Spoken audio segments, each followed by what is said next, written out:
So here's a story that was huge a couple days ago, but there's been a lot of misunderstandings or misinterpretations going around on the internet as a result of this, and a lot of that has to do with the way it was initially covered with the headlines. But take a look. I'll show you one of those headlines. Breaking, a federal judge in Texas has declared the Affordable Care Act unconstitutional, ruling that the entire law must be struck down. Let me give you some more details. They say, last night's sudden and strangely timed decision from a federal judge in Texas striking down the entire Affordable Care Act seemed to take everyone, even the Trump administration and 20 Republican attorneys general and governors who brought the suit, by surprise. Though U.S. District Judge Reed O'Connor has yet to issue a final ruling and the government has announced the ACA will be enforced during the inevitable appeals process, the sheer scope of the decision has taken many breaths away. Its foundation was the claim that Congress's repeal in last year's big tax bill of the tax penalty underlying the individual mandate made the mandate unconstitutional, given the Supreme Court's reliance on the federal government's taxing power in ruling the law was constitutional in 2012. O'Connor might have simply decreed the mandate dead, but as Axios notes, he threw out the baby with the bathwater. This was an amazingly broad ruling. The judge didn't just strike down everything that's related to the individual mandate. He struck down everything, period. That included the parts that everyone likes, like the expansion of Medicaid, young adults staying on their parents' plans, and of course, coverage of pre-existing conditions. So here's why people are taking away the wrong conclusions from this. The Supreme Court already ruled that the other aspects of Obamacare are constitutional. The judges that made up the majority in that case are still on the court. So if this is going to go back to the Supreme Court, and there's no reason to believe they wouldn't say the exact same thing they said last time, because again, those same judges that were in the majority are on the court. They're going to say, yeah, but the rest of the law is constitutional. We already ruled that it's been constitutional, so that it's just a decision that's not going to stand. So, and almost very few of the articles are bringing up that important fact, which I think is damn near journalistic malpractice, because they're just giving you the sexy headline of, oh, this thing happened, and they're not giving you the actual important information and context where that's not going to stick. Now, the other thing about this that's fascinating, and they're keeping it like, it's not like since he struck it down, it's now dead until the Supreme Court rules. No, during the appeals process, everything still stays in place. Okay, so that's another point I had to bring up. The other thing is, this is a judge who they shopped for. Like, they were searching for who's going to be the most kind to us, and they wound up in Texas knowing that this judge was the most likely to rule this way. And so this was a very clear, purposeful, Weasley strategy. But fundamentally, as of right now, they got what they want, but it's likely that, overwhelmingly likely, that it's going to be reversed. The other thing is, the Republicans have been going around, they did this leading up to the election, to the midterm election. They were talking about how, we're in favor of protections for pre-existing conditions. That's what we are. And they tried to talk about that endlessly. Now, they did that because they were making up for a deficiency they had, because they're not in favor of protecting people. They're not in favor of protecting that clause for pre-existing conditions. And this was one of the main pieces of evidence how we knew they weren't, because they're trying to strike down the entire law, which would mean, yes, you get rid of the protections for pre-existing conditions as well. So they do this all the time. They talk out of both sides of their mouths. This is what happened. The NRA did this recently. Remember when they were like, there was a mass shooting and bump stocks were involved, and so the NRA released a statement that's like, we think that we should look into regulating bump stocks under this particular government agency's authority. And the weasel trick was the government agency that they referenced, I think it's the Bureau of, it's the ATF, Alcohol, Tobacco, Firearms. That agency that they brought up is not responsible for regulating bump stocks. So what they were trying to say is, yeah, sure, regulate the bump stocks under existing law and let the ATF do it, but you can't regulate them. The ATF cannot regulate it under existing law. So it's talking out of both sides of your mouth, understanding that politically you're going to get destroyed if you stick by this position. so you weasel out of it. This is the same thing happening now. Us? Well, we care about protections for pre-existing conditions, which is why we're waging a lawsuit to get rid of the protections for pre-existing conditions. So they're utterly full of shit. Now, the frustrating part, though, I mean, a lot of this is frustrating in a variety of different ways, but if the Democrats were doing what Democrats should do, this is when you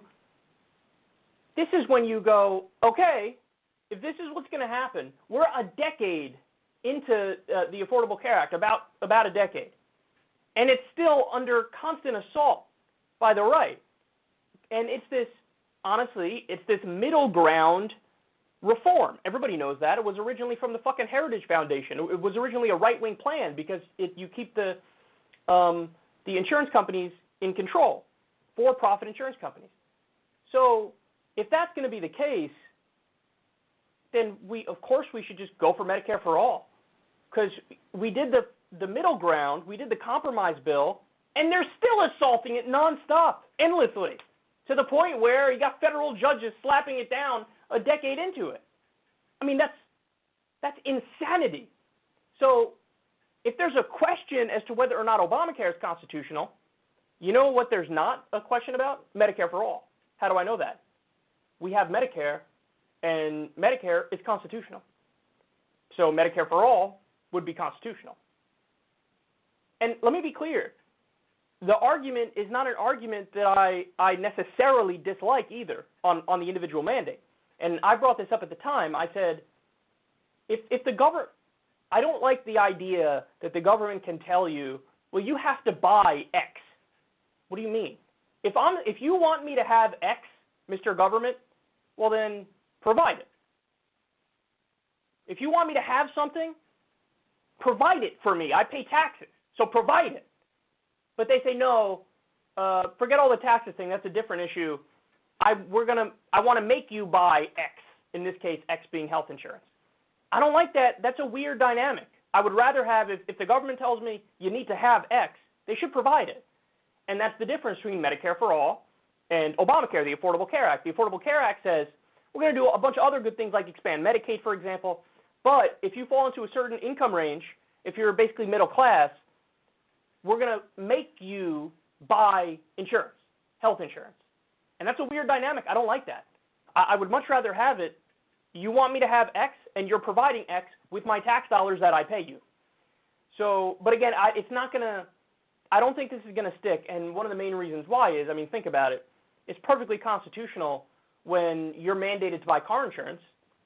So why the hell would it be any different for health insurance? And the answer is it wouldn't be. But they're waging this hacky lawsuit because they're a bunch of fucking hacks who are paid off by Big Pharma and the for-profit health insurance companies. I mean, that's really what's going on. And again, this is coming from somebody, I'm not the biggest fan of Obamacare, but also we shouldn't deny that Obamacare was a step in the right direction compared to what we had beforehand. And the Republicans just want to go back to what we had beforehand, plus the goofy idea of get rid of the lines around the states as if that would solve anything. That's just a giant tax avoidance scheme to help the health insurance companies. They would all park in the lowest tax state, and then you'd have to buy from a company that's probably in fucking Delaware because they'll all move to Delaware. So what happened here is absurd, honestly.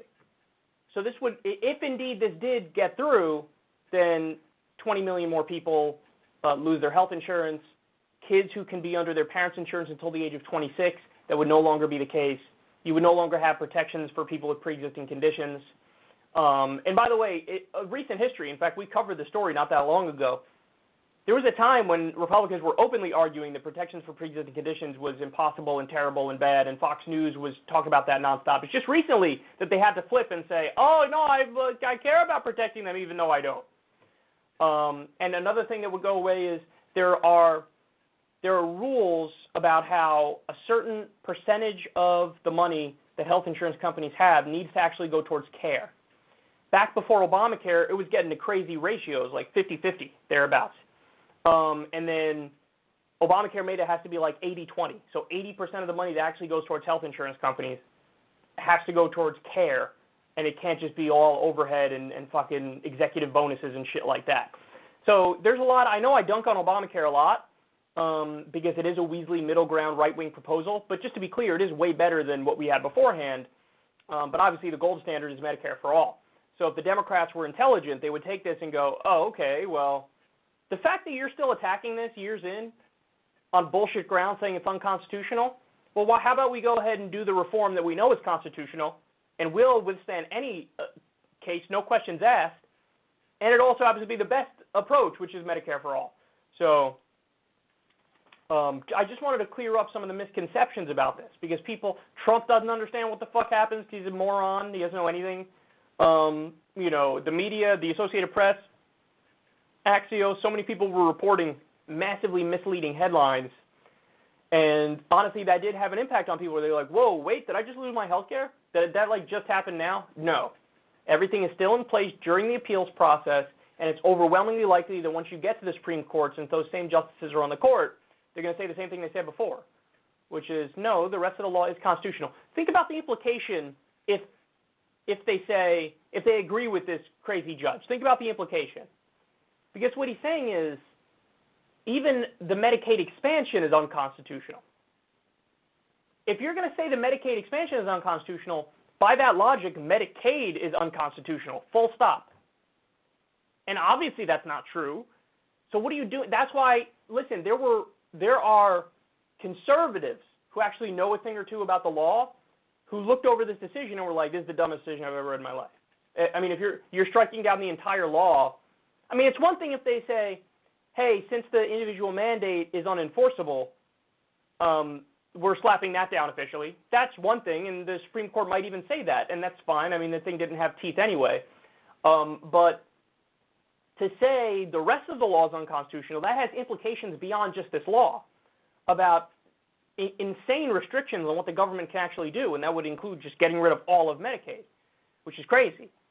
So there's almost no way that they would continue with that. So I wouldn't worry about that aspect of it.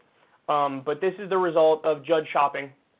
This is the result of an onslaught from Trump. And listen, I mean, because of Trump's executive orders, the right has almost gotten exactly what they wanted anyway. I mean, in Trump's first year as president, did you know 3 million people lost their health insurance?